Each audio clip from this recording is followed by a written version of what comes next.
Postpaid, prepaid, smart meter, security deposit, ये ऐसे शब्द हैं जिनमें एक साधारण किसान या मजदूर आसानी से उलझ जाता है। इनमें फर्क नहीं समझ पाता और यहीं से शुरू होता है असली खेल। लेकिन आज मैं इन सब के पीछे की सच्चाई से आपको मुखातिब करवाऊंगा। सबसे पहले समझिए पोस्टपेड मीटर। दोस्तों, इसका मतलब है पहले इस्तेमाल करो, बाद में पैसे दो। इसे ऐसे समझिए कि जैसे आप किसी ढाबे या रेस्टोरेंट में जाते हैं, आप आराम से खाना खाते हैं, पेट भरते हैं और जाते वक्त बिल चुकाते हैं। पुराना बिजली सिस्टम भी बिल्कुल ऐसा ही था।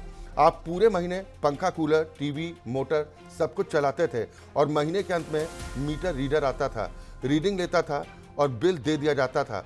या ग्रामीण क्षेत्रों में जहां मीटर भी नहीं थे, वहां महीने के हिसाब से बिल आ जाता था। फिर आपको 10-15 दिन का समय मिलता था बिल भरने के लिए और कई लोग जो बिल नहीं भरते थे, उनका आगे जोड़कर अगला बिल आता था।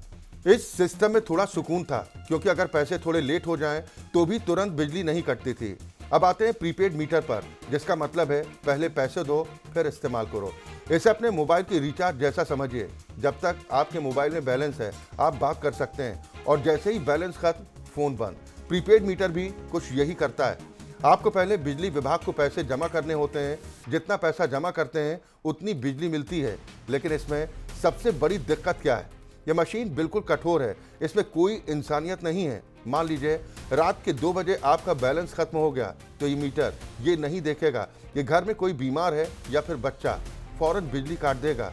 ना कोई मोहलत और ना कोई इंसानियत। अब समझिए स्मार्ट मीटर। बहुत लोग सोचते हैं ये कोई अलग प्रकार का मीटर है, लेकिन ऐसा नहीं है। स्मार्ट मीटर सिर्फ एक तकनीक ही है। ये पोस्टपेड भी हो सकता है और प्रीपेड भी, यानी दोनों तरह के मीटर स्मार्ट मीटर में आते हैं। इसे स्मार्ट इसलिए कहा जाता है क्योंकि इसमें एक सिम कार्ड या चिप लगी होती है। जैसे आपका मीटर सीधे बिजली विभाग के सर्वर से जुड़ा रहता है। अब मीटर रीडर को आपके घर आने की जरूरत नहीं। दफ्तर में बैठा कर्मचारी आपके मीटर की पूरी जानकारी देख सकता है और अगर आपका बिल जमा नहीं हुआ या बैलेंस खत्म हो गया, तो वो वहीं पर बैठे बैठे एक क्लिक में आपकी बिजली काट सकता है। दोस्तों, पहले क्या होता था? अगर बिल थोड़ा लेट हो गया तो आप लाइनमैन से बोल देते थे, भैया थोड़ा समय दे दो, फसल बिकेगी या सैलरी आएगी तो भर देंगे। और कई बार वो मान भी जाता था, क्योंकि वो इंसान था। लेकिन अब सब कुछ मशीन और सॉफ्टवेयर के हाथ में।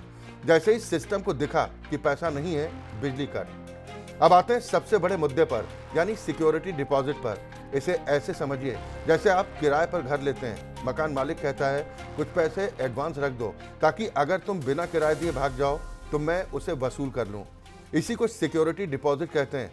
जब बिजली पोस्टपेड थी तब ये बात समझ में आती थी, क्योंकि आप पहले बिजली इस्तेमाल करते थे और पैसे बाद में देते थे, तो विभाग को डर रहता था कि कहीं आप पैसा दिए बिना गायब ना हो जाएं। लेकिन अब सोचिए, प्रीपेड मीटर में तो आप पहले ही पैसे दे रहे हैं, यानी बिजली इस्तेमाल करने से पहले ही भुगतान कर रहे हैं। तो फिर सवाल उठता है, जब पैसा पहले ही दे दिया तो फिर सिक्योरिटी डिपॉजिट क्यों? अगर आप घर छोड़कर भी चले जाएं तो बिजली विभाग का क्या नुकसान? पैसा तो पहले ही उनके पास है। यहीं पर कानून भी यही कहता है कि प्रीपेड मीटर में सिक्योरिटी डिपॉजिट नहीं लिया जाना चाहिए। लेकिन असली समस्या यहीं से शुरू होती है। आरोप यह है कि यूपी में बड़ी संख्या में पुराने पोस्टपेड मीटर हटाकर प्रीपेड मीटर लगाए जा रहे हैं और जो लोगों के सिक्योरिटी डिपॉजिट के पैसे पहले से जमा थे, उन्हें ठीक से वापस नहीं किया गया। इतना ही नहीं, कई जगह लोगों को अपनी पसंद से मीटर चुनने का विकल्प भी नहीं मिल रहा, मतलब लाइन में फॉल्ट सामने आ रहे हैं। खैर, बताया जा रहा है कि 1 अप्रैल 2026 से लोगों पर जबरदस्ती प्रीपेड मीटर लगाने की अनिवार्यता खत्म कर दी गई। यानी अब उपभोक्ता के पास अधिकार होना चाहिए कि वो प्रीपेड या पोस्टपेड जो चाहे चुन सके। लेकिन सवाल ये उठता है कि क्या जमीन पर लोगों को ये विकल्प मिल रहा है? कई लोगों का कहना है कि उन्हें आज भी सिर्फ प्रीपेड मीटर ही दिया जा रहा है और पोस्टपेड का विकल्प नहीं मिल रहा। यही पूरा विवाद है। एक तरफ आम आदमी है, किसान, मजदूर, जो इन तकनीकी शब्दों और नियमों में उलझ जाता है।